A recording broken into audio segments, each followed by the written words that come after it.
I just noticed that as well. Business created. He's still stuck Yeah. there. Well, I'll tell you what I'll do until we can work out the technical difficulty. I'm gonna move down to the items at the end of our agenda, and then when I get done with that, we'll come back and see if we can get Alex. If we don't get Alex back, because questions will be directed to him, the rest of the appeals that we have will have to be tabled until the next meeting. Pastor Jordan, really quick. If Alex can hear us, did he log in and log back out? Daryl, do you know if he logged in and logged back out? Business created. That's what he needs to do, get out. Yeah, he needs to log in and Business then created. Let's stop him Can we from- disconnect Alex, him? I don't know if you can hear us, Alex, but we need you to log out and log back in. Can someone disconnect him, remove him? Well, it looks like he went back out. I just disconnected him Okay. or expelled him. Yeah, well, then that'll let him know he needs to log back in. All right, while he's doing that, item 29, rejection of appeals, 5-day. Rejection of applicants, 5-day no appeal for the classifications of accountant 3, environmental enforcement specialist 1, miscellaneous investigator, patrol officer OPOTA, real estate maintenance worker, roofer, electrical worker, gardener, copy center operator. Motion to approve, Flickinger. second, Patton. It's been moved and seconded to approve the applicants. All in favor? Flickinger, aye. Patton, aye. Jordan, aye. That motion was approved. Item 30, approval of the final eligible list for the classifications of accountant 3, environmental enforcement specialist 1, miscellaneous investigator, patrol officer OPOTA, real estate maintenance worker, roofer, electrical worker, gardener, copy center operator. Motion to approve, Flickinger. Second, Patton.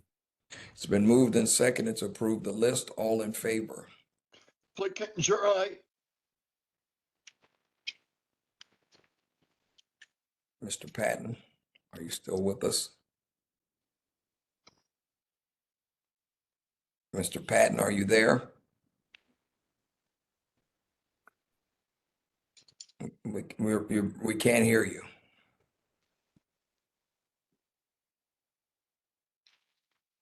Jordan, aye, but without Mr. Patton, we don't have a quorum.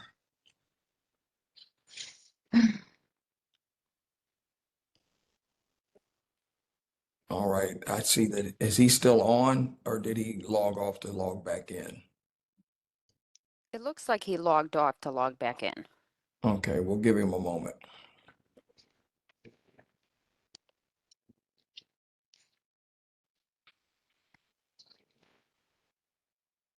Did Alex log back in yet?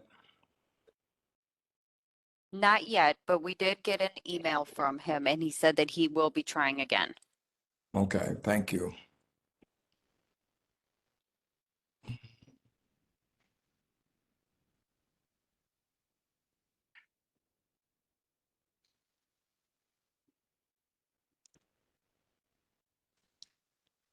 Excuse me, Pastor. Yes. This is Andrew Gorski. I have a procedural question. Go ahead, sir. After an appeal has been denied by the commission, what is the next step to appeal that appeal on our behalf? Rashawn, would you Pastor, like to? this is Patty. That's legal advice that is improper Okay. for us to answer. They can assert their rights. They have every right to do that, but that is not something that we can give legal advice on. That answer is illegal advice. Okay, the reason why I ask is because it's not addressed in the civil service rules. There's other things that are addressed as far as appealing the civil service Sir, denial. I understand that. You can go most certainly research or hire a lawyer or look into your rights. Copy. Thank you. Is Mr. Patton back? I am back. All right, sir. We were on item 30. Did you hear the list that I read? I read the list. I did not hear it. I'm reading it on the Dropbox. It's not a problem. I'm going to That's read it again for the record now that we have a quorum. all right. Item 30, approval of the final eligible list for the classifications of Accountant 3, Environmental Enforcement Specialist 1, Miscellaneous Investigator, Patrol Officer OP, OTA, Real Estate Maintenance Worker, Roofer, Electrical Worker, Gardener, Copy Center Operator.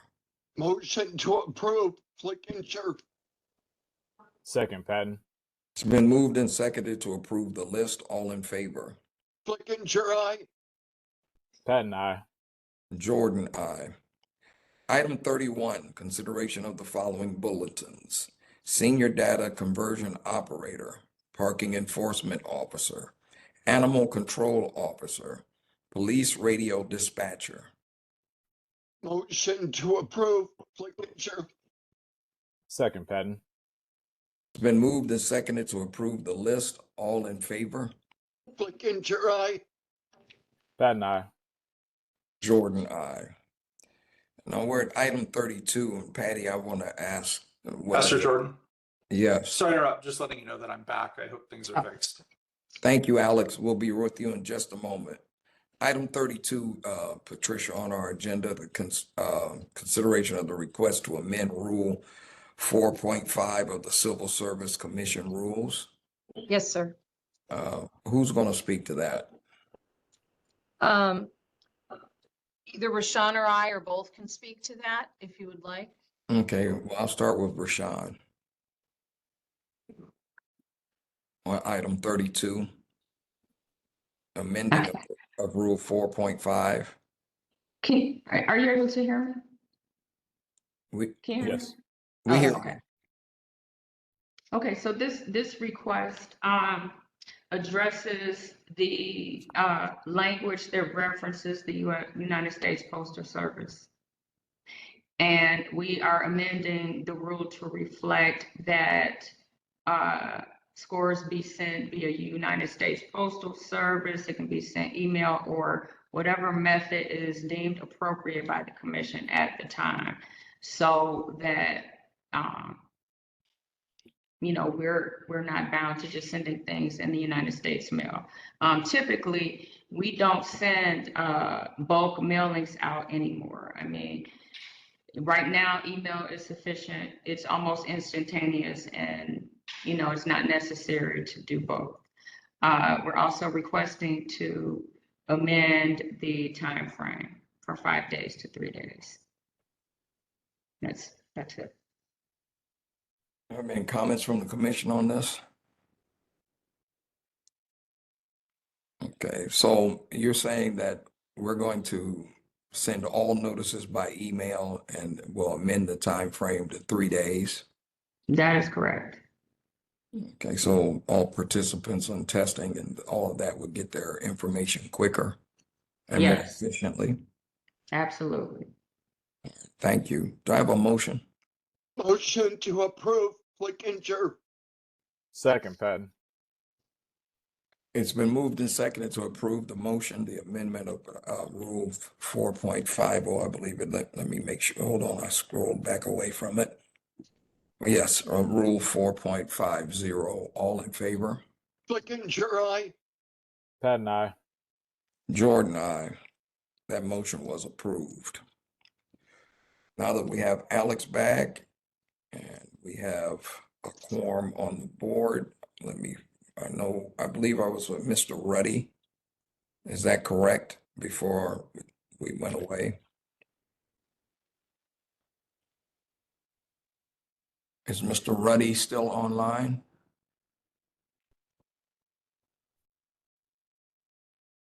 I see his am. name. Okay. Yeah, we hear you now. Yes. We were handling your case, or am I correct? Correct. Yeah, you're breaking up a little bit, but we hear you. All right, so you can continue with your appeal, Mr. Ruddy.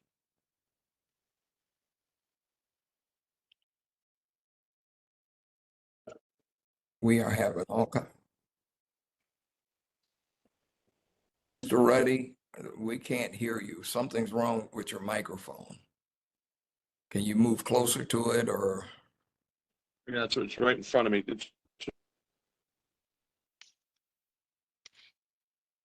But you're going. Log and log back on, and I'm gonna Yes, log that'll be off. Skip to the next person and get. Thank you, sir. Mr. Ruddy is going to log off. We're going to move and table his appeal until we got the technical bugs worked out. We're moving to item 21, which is the request from James Mateer to appeal the scores of the promotional examination given to the Division of Fire. It's Mr. Mateer online. Again, it's Mr. Mateer online. All right, moving to item 22, consideration of the request from Patrick Hagman to appeal the scores of the promotional examination given by the Division of Fire. It's Mr. Hagman online. It's Mr. Hagman online. All right, moving to item 23, consideration of Thomas Lally to appeal the scores of the promotional examination given to the Division of Fire. Is Mr. Lally online? Is Mr. Lally online?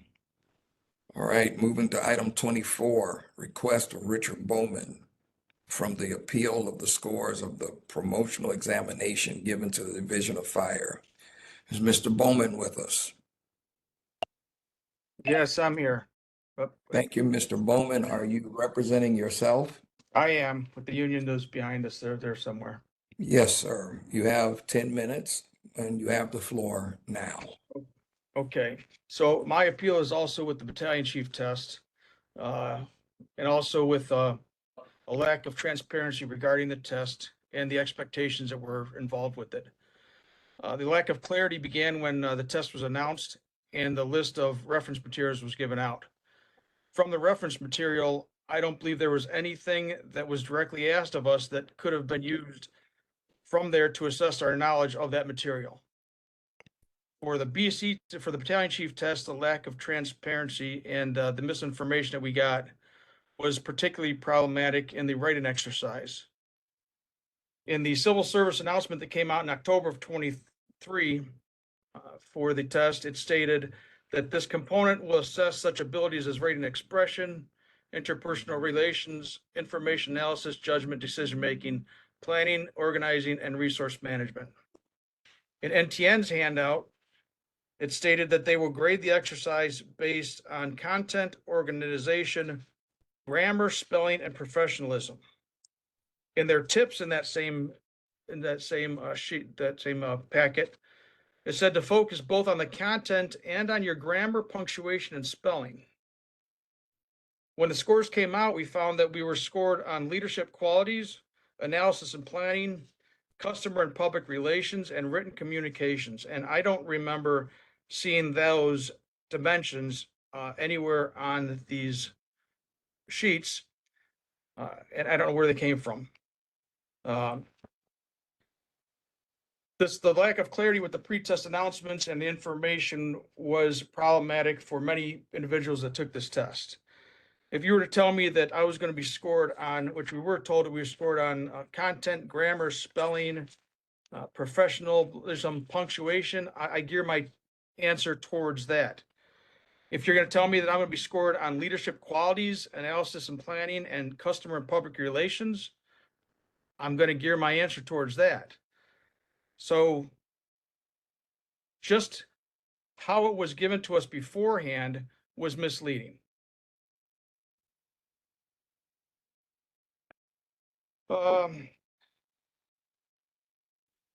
Yeah, so if I have to talk about how it affects the community and resolutions, then I'm going to answer the prompts and pay attention instead of paying attention to my content, grammar, and spelling.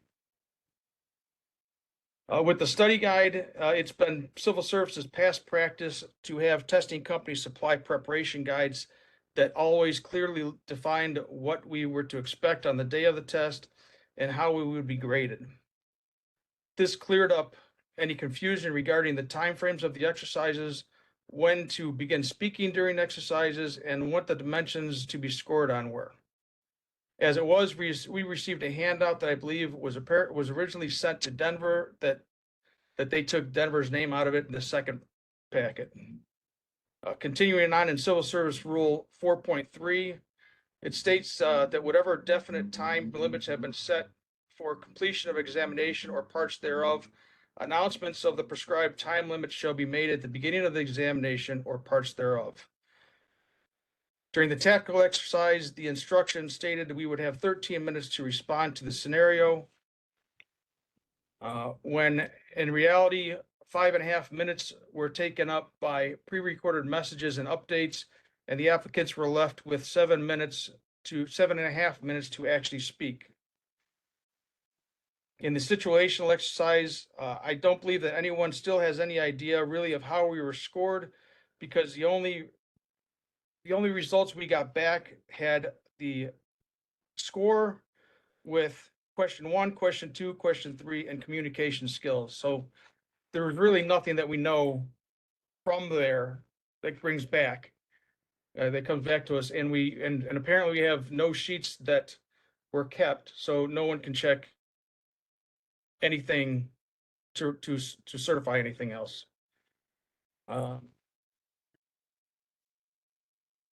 Additionally, many on the fire department, another point for this is additionally many members of the fire department. We have over 100 members that have been temporarily promoted to the rank that they tested for, and they've gained valuable experience in that rank.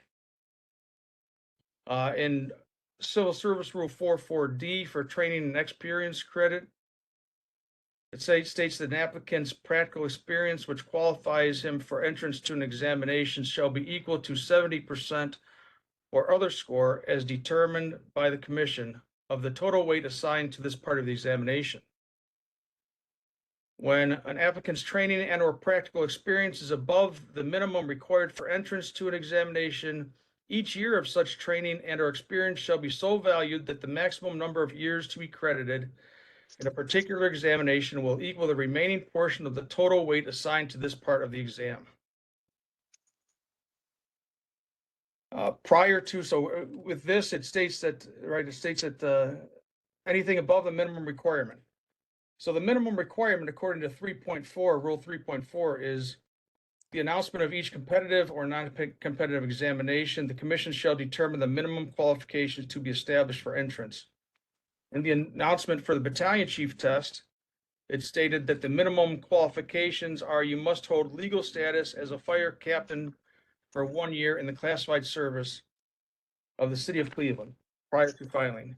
I'm assuming that all the announcements had similar language of 1 year in grade at the previous rank, but we had over 100 members that had been acting or temporarily promoted. That goes all the way back to some members to 2016. I believe that this Rule 4.4D for training experience credit should be followed, and that all the experience for those that got promoted, or that those taking the promotional exam that were affected by it should get their credit according to that rule.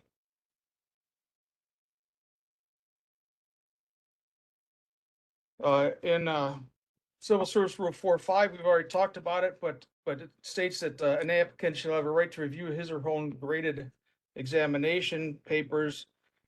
And I've still not gotten to review my writing exercise graded paper, which I would believe as a writing exercise, that would constitute a graded examination paper.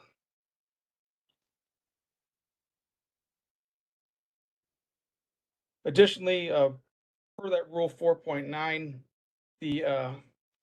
which states that all preservation of papers, all exam answer sheets shall be preserved for the life of the eligibility list.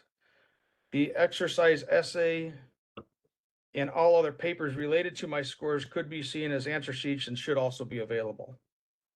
In the end, I've been on the job for 35 years. I've taken 7 promotional exams.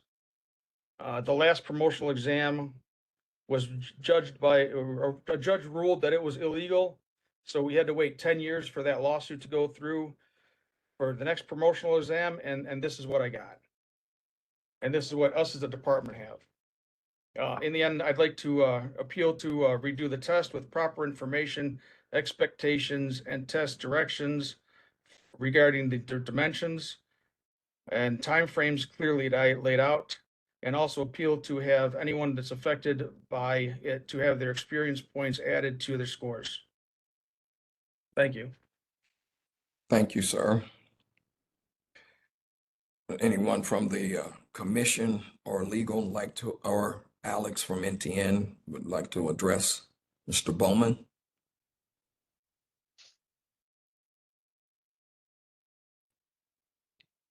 This is Patty. Thank you, Reverend Pastor Jordan. So to Mr. Bowman, are you stating that you personally are falling under a temporary measure?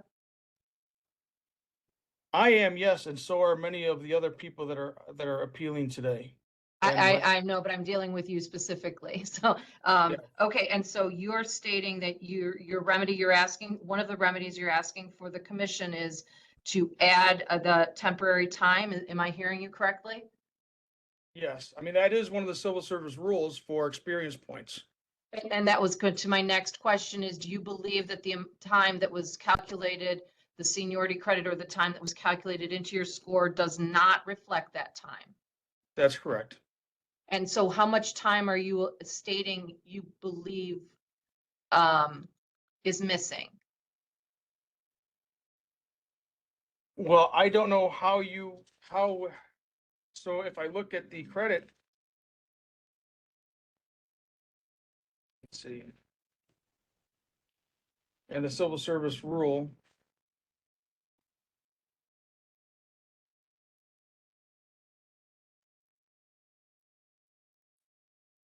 let's see, where is that? Here we go. So as this seniority points and are given you for 15 years on the job, you get 10 points. For anybody that's taking probably a captain test, anyone that's taken a battalion chief test, and everyone that took the assistant chief test, they all had 15 years. So everyone would get the same 10 points. But there were also many members amongst all of those ranks that were also temporary or acting at the higher rank for any number of years. So what are you alleging is missing that should have been in the calculation that was not? Well, this training experience, it states in here that practical experience qualifies, should equal 70%, or shall be equal to 70%, or other score is determined by commission of total weight assigned to this part of the exam. So it says practical experience, which is above the minimum required for entrance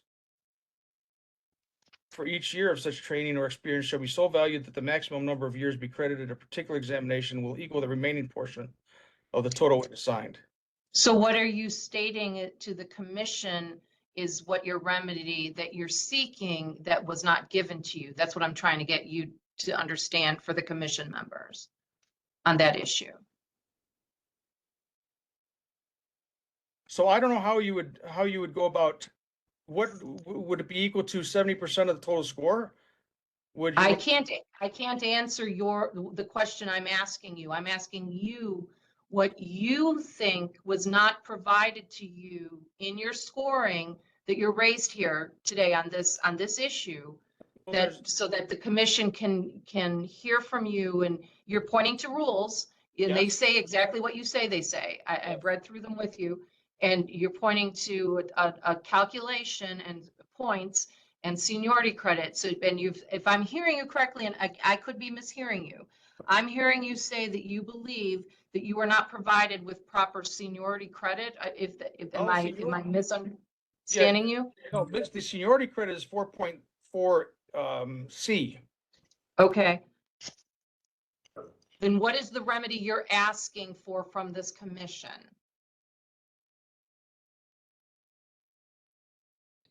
To figure out how to add experience credit into additionally on scores. What experience credit do you believe is not provided that you believe this commission should add to it? Well, I don't believe the 4.4D was used at all.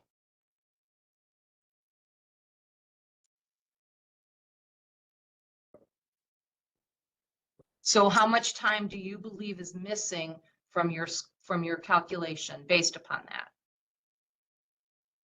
Well, for me, I've been temporary or acting since 2016, but others have been temporary and acting since. I'm just asking on yours. What's before the commission is I don't know. is Would you. you want to follow the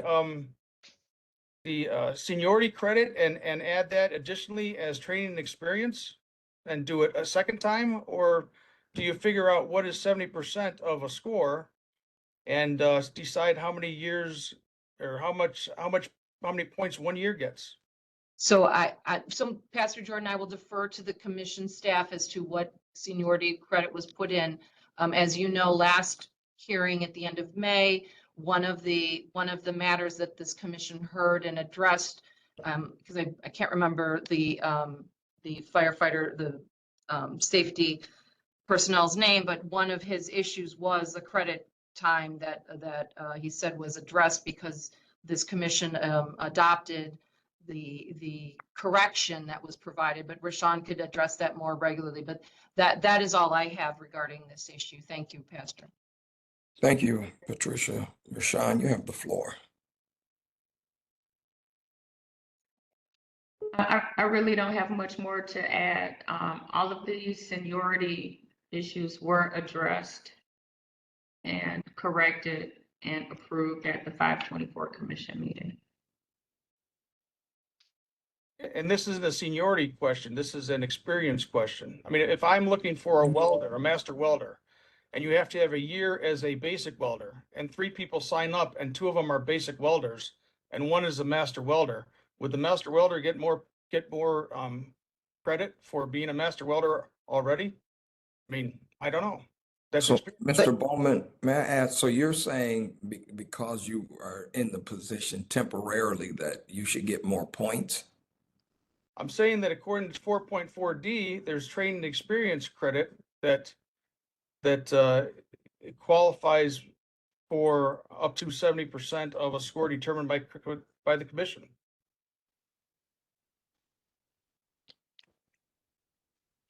Tricia, you have any more on that? That was my exact request of him to the commission, Pastor Jordan, of what is it he believes is missing, if anything, from that 4.40D?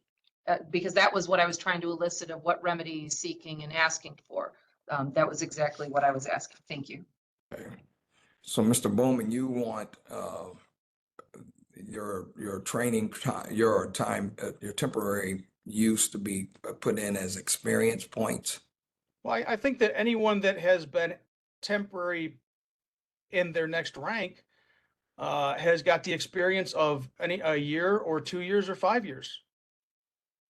And according to 4.4D, it should be worth something, but it's up to the Civil Service Commission to determine that.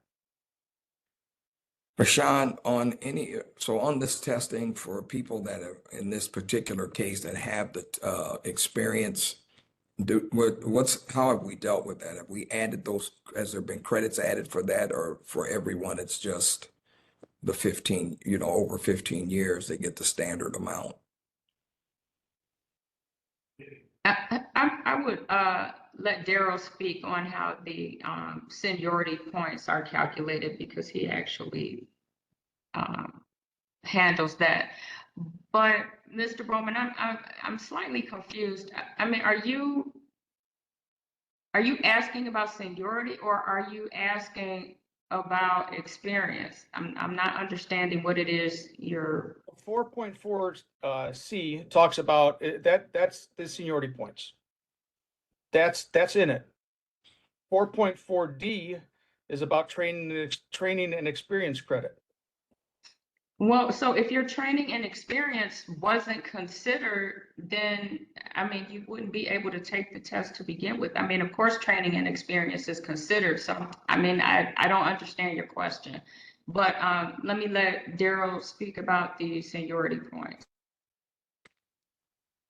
Good morning, Daryl Liebman, Chief Examiner. The seniority points were calculated. Every candidate who applied, they were given a certain point total, the amount of time they served with the City of Cleveland Fire Department. After, I believe it's 14 years, I could be wrong, I have to look at the seniority chart. Candidates receive 10 points. If they have 20 years, if they have 13 years, or I'm sorry, 15 years, they don't get more than 10 points. That's all they can receive as far as seniority points. Again, I'm listening to this situation, and I'm not sure if we're talking about seniority points or I'm not. for experience. I'm not at all talking about seniority points. Never have been. Experience or seniority points are 4.4C. Experience or seniority points, I believe, were added in on everyone's score correctly. Yes. So in 4.4D about training and experience, it says that when an applicant's training and or practical experience is above the minimum required for entrance, each year of such training or experience shall be so valued that the maximum number of years to be credited in a particular examination will equal the remaining portion of the total weight assigned. So the minimum required for entrance into any exam is 1 year in grade. We had over 100 members that not only had 1 year in their previous grade as either a firefighter, lieutenant, or captain, but also were temporary promoted in the next higher grade. And I'm talking about that temporary promotion for all the people in the next higher grade. This is Patty, if I could clarify. So Mr. Bowman, you're saying you've got time in the acting, right? Is considered training and experience. And Yes. you want to know if it's weighted and how it's weighted and where it's weighted in this? Yes. Is that what you're asking? Yes. Okay, so Daryl, can you answer that, or Rashawn? That's what he's asking, is we had over 100 members that had the experience above the grade. But we're just going to address your situation. Yeah, the commission has to deal with your specific right now. So, okay. So you say you have time in the acting for the training and experience, and when did that start? You said, I forget the date you said. I started acting in 2016. Okay, and so you are stating from that time would be weighted, you believe under the rules, you should get the experience under 4.40D as in David, correct? For the training and experience in your act reads, the rule reads it's a weighted, and you want to know how that was weighted and calculated. Yes. I think that's the question before the commission, Pastor Jordan, if that helps. Thank you. Rashawn or Daryl, can you address that? We only calculated the seniority points and we added them to the scores that he received from his promotional exams. We didn't break down his work experience any further and what capacity he served in, if that's the question. So we didn't get experience credit, is what you're saying? You didn't get points for, the only points you received were from the Civil Service Department was for your seniority points. Right. So that's the appeal. So I guess his question is, why didn't he get the points for experience? That's in, what is it, 4 point, what, Patty? 4.40D. Yeah, it's not actually points, Pastor Jordan. It's a weighted percentage. I got you. Thank you. It's not actually points. It reads an 4.40D is in David, training and experience. An applicant's academic training and or practical experience which qualifies him or her for entrance to an examination shall be equal to 70% or other score as determined by the commission of the total weight assigned to this part of the examination. And then when evaluating this applicant's training and or practical experience, which is above the minimum required for entrance to an examination each year of such training and or experience shall be so valued that the maximum numbers of years to be credited in a particular examination will equal the remaining portion of the total weight assigned to this part of the examination. Credit shall be awarded for training and experience gained within or outside of the governmental service. The credit awarded for training and or experience must be supported by statements recorded in candidate's application form, recorded thereon, either when originally filed in the office of the commission or supplemented at a later date with the approval of the commission. So, Mr. Bowman, did you provide that at the time you made the application for this? To who and how? When applying for? Nothing when that was asked us. If Let we her were, speak, Mr. Bowman. Let her finish. She's answering your question. It said the must be supported by statements recorded in candidate's application form, recorded thereon, either when originally filed in the office of the commission or supplemented at a later date. There's no doubt you're supplementing it now. I'm just asking, did you, when you filed the original application to take the promotional exam, did you put that credit in there? so what That's I fired in the training and experience. It's not the credit, the training and experience time. Yes, I did. That was in my resume. So, thank you. So, Pastor Jordan, to the commission staff, when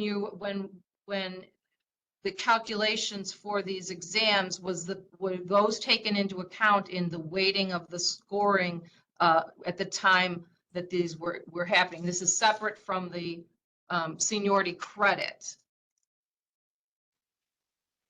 Because that is what Mr. Bowman is asking, that it was required to be part of the weight towards his examination, and was that built into the calculation? Anyone from the staff like to address that? So if I'm understanding the question correctly, training and experience would have to be considered in the weights because you would have to be at a certain position to be considered for promotion to begin with. Is that correct? If that's how it was calculated at the time, then that's the answer, yes. If I'm understanding the question, do you agree with that, Alex? Can you say that again? If you're asking if there were specific points, I mean, it's not like seniority points, if that's the question. And I think the language is, was it weighted in any way for his experience? In the assessment center process, no. Okay, thank you. Rashawn, are you, so there, with this point that he's bringing up in the contract, there's no, for none of the people that have experience, we're not counting any of that. Is that what we're being told?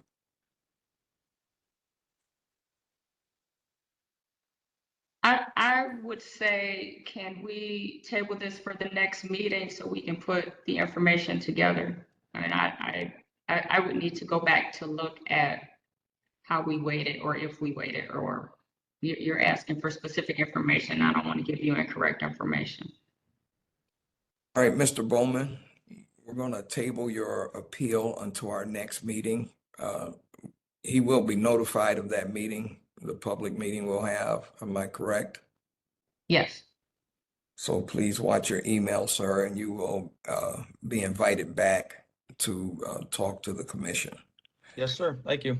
Thank you, Mr. Bowman. Okay. All right, moving on to, is Mr. Ruddy back? Okay. I am. You are? All right. Well, Mr. Ruddy, we want to get yours covered. So you have the floor, sir. Okay. Well, just very quickly, I am in the same boat as Rich Bowman. I've been an active battalion chief since 4/13 of 18. And my experience was giving no experience points. I did provide that information that I was an active battalion chief in my resume that I provided. So I'd like to be considered for that appeal as well. Moving forward, my first question is there a copy of the essay I wrote for the written portion of the exam, or was that destroyed? Is that actual physical essay that I wrote? Does that still exist? Alex? Yes, we have copies of the writing exercises. Okay, so Civil Service Rule 4.50 states that any applicant shall have the right to review his or her own graded examination papers. I did request that. What I was given was basically a summary of how I was graded. It was, I believe, a green piece of paper with a number circled, which was basically the general impression it seemed that the assessors had. I was not given the opportunity to see my graded essay. Will I be provided that opportunity per Civil Service Rule 4.50? Alex? I obviously will have to defer on some of this to legal. My understanding is that that portion is not addressing a writing exercise, but referencing the written exam or the multiple choice exam, and the graded assessment materials have already been provided. There's no grade on that document, and that was presented, so there's no additional information to be released. I don't understand how there's a difference between writing and written, other than 2 or 3 letters at the end of the word.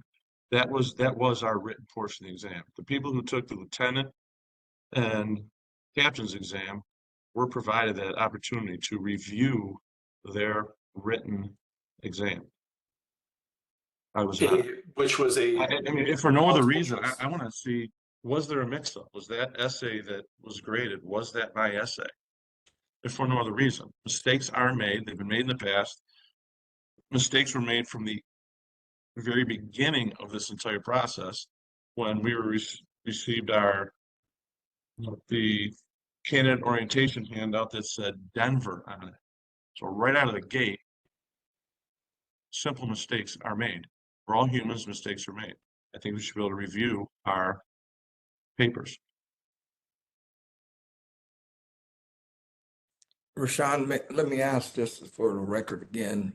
What materials are available to all fire people when the review happens? When they're given that 5-day review period? So they were able to view the written examination and the score sheet. Is that correct, Daryl?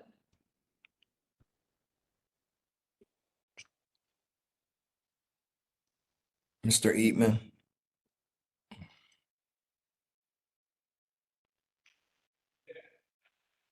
You're still muted, sir. I'm sorry, Ms. Guzman may be the better person to answer that question. Let Yes. me. Yes, I was the one that assisted many of the firefighters when they came in to review their sheets. So based upon their rank, may differ on what they were able to view just because of the written. But all of those rating forms that they viewed are actually in their packets in the Dropbox folders. Those are exactly what the candidates were able to view, was their rating forms that the assessors sat down and rated their work or their responses or how they rated them based on their scores. No, they're talking about the first review period for the written examination. Oh, I apologize. I thought we were speaking of the rating forms that they just viewed. For the written test, they were able to view the test booklet, their answer key, and the correct answer key that NTN provided. Thank you. Mr. Bowman? Mr. Ruddy, we did not have an answer Ruddy, key. I'm sorry. That's okay. We did not have an answer key. We wrote an essay. We were not provided that. We were not allowed to review that. All I got was a score sheet, which is different from 4.50, right to review his or her own grade examination papers. So just for clarity for the commission members, the rank that he is speaking of was the assistant chiefs and the battalion chiefs wrote an essay as a part of one of their exams. And then based upon what they wrote is how NTN graded them. They were able to view that rating sheet that those assessors graded them on based upon their answers.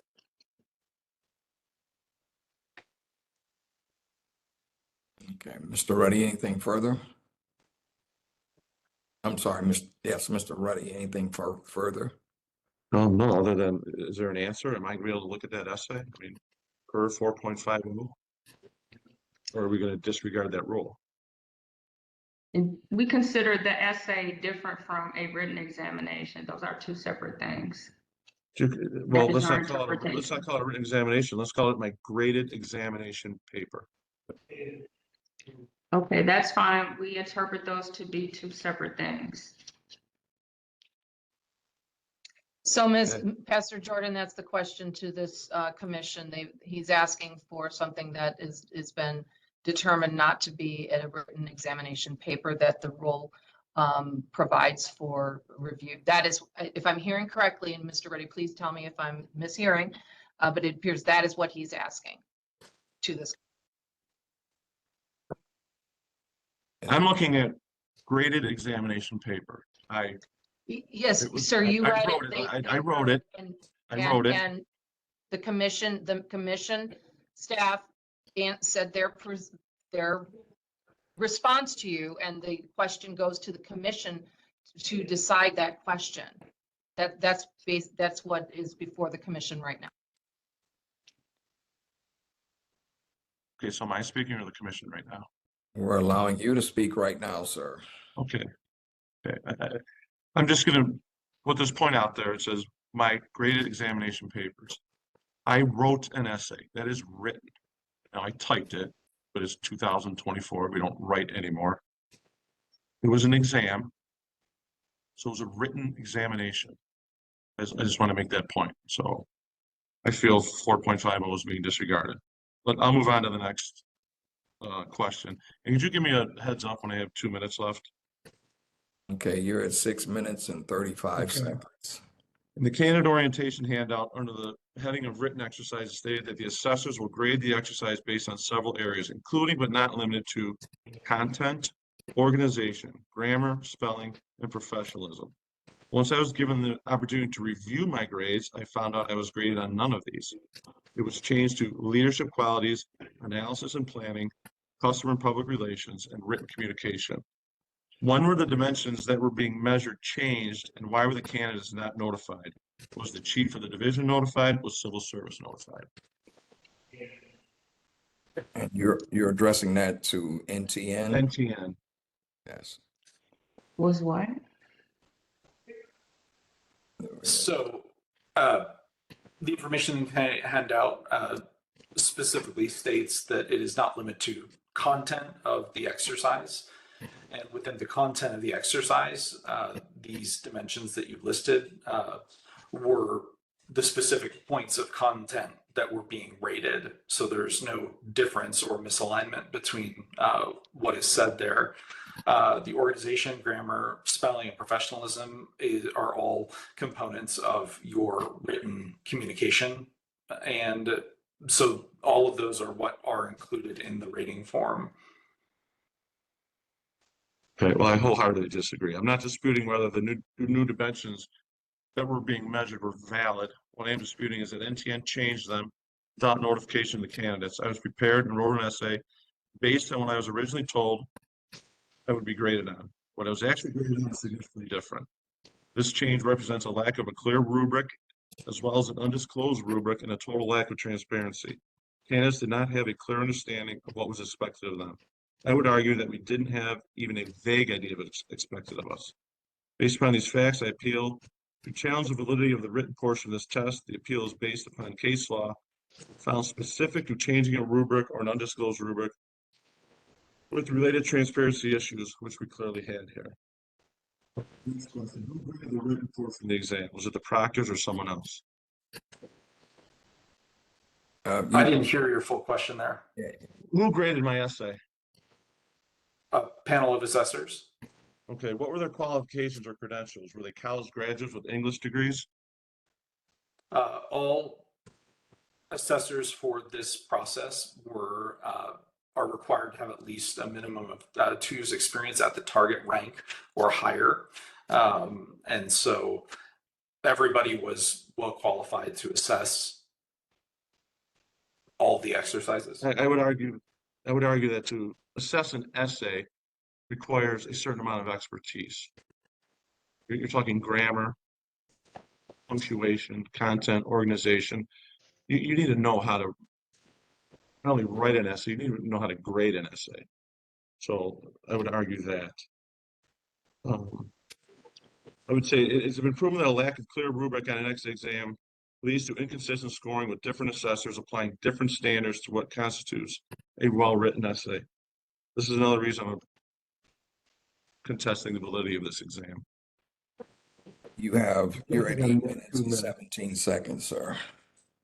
Okay, civil service protection. Who does it protect? Me?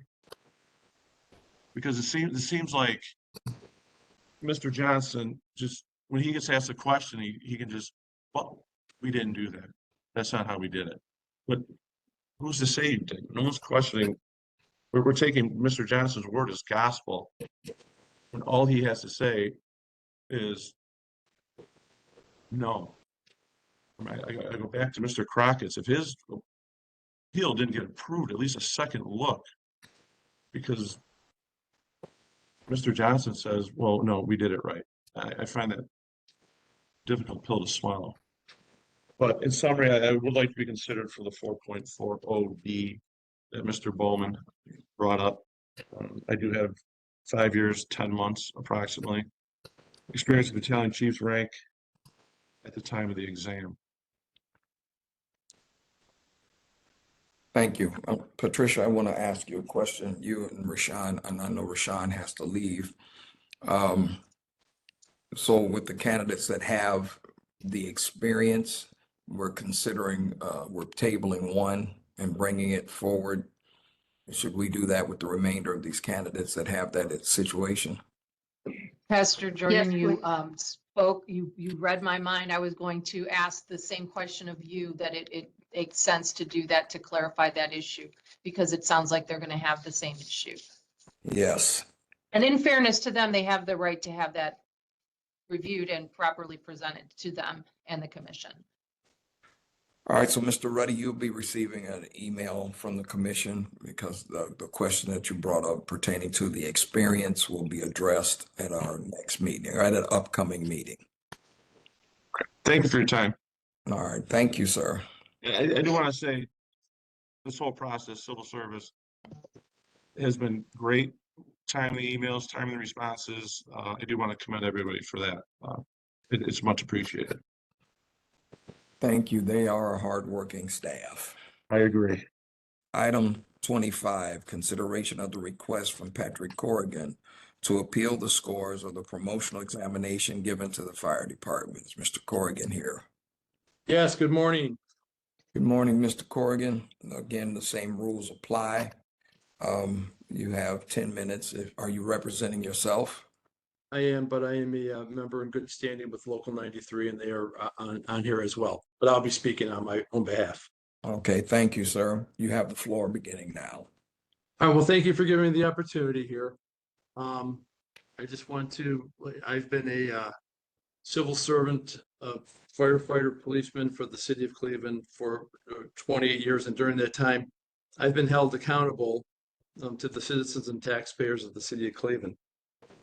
As a resident, citizen, taxpayer, and voter and employee of the citizens of the city of Cleveland, civil service is also held accountable. I'm questioning the validity, accuracy, reliability, fairness, and impartiality of the test. What I am requesting, which could solve a lot of issues here, is have an independent auditor investigation, review the entire testing process, and then provide a report from that process. Some of the things that were brought up earlier, one I want to bring up about on May 24th, during the interview of Vincent Cavillo, from the NTN representative, Ms. Herman, at the minute mark 3440, she did state that Chief Anthony Luke had total knowledge of the content of the test. Also, the other point that was brought up, during taking the test, after we checked in and were in the secure area, there was people who had phones and study material they were going over. I read the rules that you weren't allowed to do that, and so I did not bring anything into that point of the testing process after you checked in and were in the secure area. And I would have if I could have. Also, I want to I'm appealing for the experience points. I know that the attorney did say she's going to take everyone into account, and I don't know what you have to do to ensure that I looked at to get experience points. I'm going to bring up some of the personal issues that have. Yeah, go ahead. If you want to. So by experience points, are you telling us that you were temporarily assigned to a higher grade? That's correct. I am currently a temporary battalion chief right now. All right, thank you, sir. Thanks. And in my resume, I stated the exact dates of that. Thank you. No, thank you. So I just want. I'm sorry. I don't want to.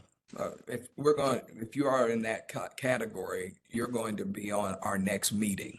Okay. All right. Thank you. Thank you. I just want to make clear because I wasn't sure if anyone else had to do something to prompt it. Yeah, because you're in that category of temporary, you'll be receiving an email and we'll put you on the next meeting and you can then present everything you have. If that's okay? Yeah. Thank you, Pastor. Thank you very much. Yes, that's fine. Thank you. All right. All right. So thank you, sir. During my situational interview, a couple of things. What I'm saying to you is, sir, you don't need to present now because you're going to be on the next meeting. Oh, anything else? So you're saying I'm yeah, just bring everything you got to the next meeting because you're going to present there. Is that all right? That's fine with me. I'm not going anywhere. So thank you, sir. Thank you, sir. I want to Rashawn, I know you have to leave. Is Leanne have to leave with you, or is she going to stay with us? No, everyone else will be still on the meeting. All right, thank you. Pastor Jordan, is it easier if we ask if I think we have Mr. Gorski, Dennis Corrigan, and Mr. Francis Lally, do they also qualify under the 4.40D as in David? I love your efficiency, Patricia. It's just, if it's easier that way for their time as well as yours. Yes. So we'll do them one at a time. Mr. Gorski, in your appeal, are you going for the experience points? Is Mr. Gorski on here? Yes, sir. Have you been temporarily assigned to a higher grade? That's correct. I would say that, I have my appeal ready. I'm entitled for 10 minutes. I would think that you're entitled to 10 minutes and we appreciate that fact, but since you're going to be a part of the next meeting, you could use your 10 minutes there while we're, covering all of that. You can present everything, including the experience, and we'll be able to give you an answer. Could I get an extension on the time since that's another additional item that I wasn't really prepared to speak on? That's why you have until next week to talk about, till the time they call you on the meeting to be prepared for the presentation. But what we're saying is that people that have been in that situation of having experience of being temporarily assigned to a higher grade, we want to be able to give you a good answer. Copy. Yeah, that's fine. I can continue on until next week. All right. Well, it's actually would be July 12th. Thank you, Patty. Yep. Yeah. So we're looking at July 12th or, for the next meeting, and you'll be notified, sir. Very good. All right, thank you. Mr. Dennis Corrigan, are you present? Mr. Firefighter Dennis Corrigan. Item 28 is Francis Lally. Is Francis Lally present? All right. So I am those, here. I'm sorry. I was muted. okay. I muted myself. All right. I do have that as part of my appeal, Pastor. But I also have other appeal items that I can bring you to the next meeting if that's what you'd like. Yeah, that'll give them an opportunity to answer all of your questions at that time. Since you I hope so. So I want to make sure that I'm, it's stated for the record, you have been temporarily assigned to a higher grade. Is I that have. correct? I've been acting in the capacity of a captain for over a year now. All right, thank you, sir. We just wanted to put that on the record so that we know why we're moving your appeals to the next meeting. And That's I fine. Thank appreciate you. your patience in the matter. So I don't see any further appeals or any other items to come before this commission at this time. Pastor Jordan, this is Patty. For the ones who did not appear and were properly given notice of today's hearings for their pending appeals, do you want to deny them for failing to appear and proceed on their matters? Okay, that would be the ones that were who did not. If we could give I'll say through the notes in case somebody came on. I know we had some technical difficulties. I have Lucas Wright. Okay. I had Matthew Lockyer. Okay. Joseph Farah, Ferra. I had Michael Wilson. I'm sorry, Micah, Micah Wilson. James Mattier, Mattier. Correct. I have a Charles Palmer, but I don't know if that was withdrawn or not. He was not. But that's on. I might have an older list. I don't think I have the updated. I don't see his name on my list. Yeah, and Patrick Hageman. Yes. Thomas Lally.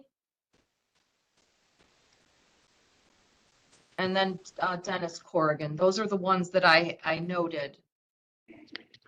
All right. Is anyone here that did not? Well, no one's answering. Thank you, Pastor Jordan. Oh, then can I have a motion from the commission for the names that were just read by the law department to deny their appeals because they did not appear? Excuse me. This is Sam DeVito with local 93. Yes. Due to the technical difficulties we had with the one guy's thing repeating, and then you went to other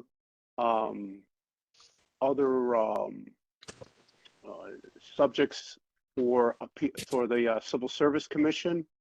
I don't know if some of our guys got offline because they thought they were done, but I think that should be taken in consideration because I was about ready to get offline when you were going through the other civil service appeals that you were working on. I would like you to consider to keep them guys available for another appeal to sort of streamline this system. So I have a couple of things to address to that. I'd like to have articulated why this is a union issue, not an individual member issue. And then two, I'm just going to say really quickly. And then two, if it might be amenable, there can be emails sent out for them to respond back to the commission if they want to continue to proceed on that, given the technical difficulties. I'm not making this a union issue. I'm making it just some of our members have been online for 3 and 4 hours here, and I just wanted to make sure that they'll be heard, and I'll direct them to send emails. That's up to the commission. That was my suggestion to the commission. Pastor Jordan. Thank you.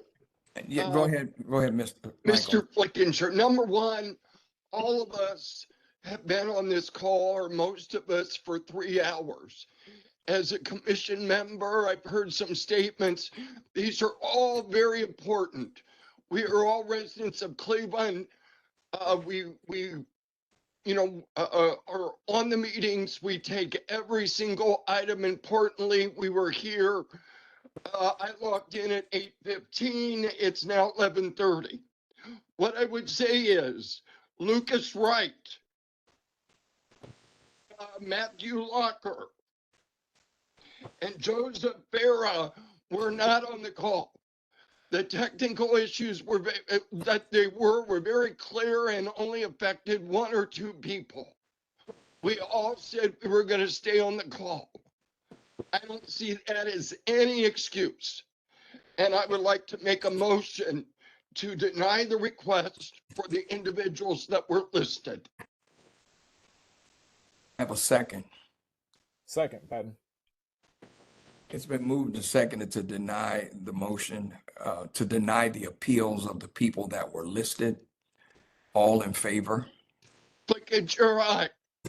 Patton, aye. Jordan, aye. So the appeals of the people that were named and listed on the record that were not here those appeals are denied.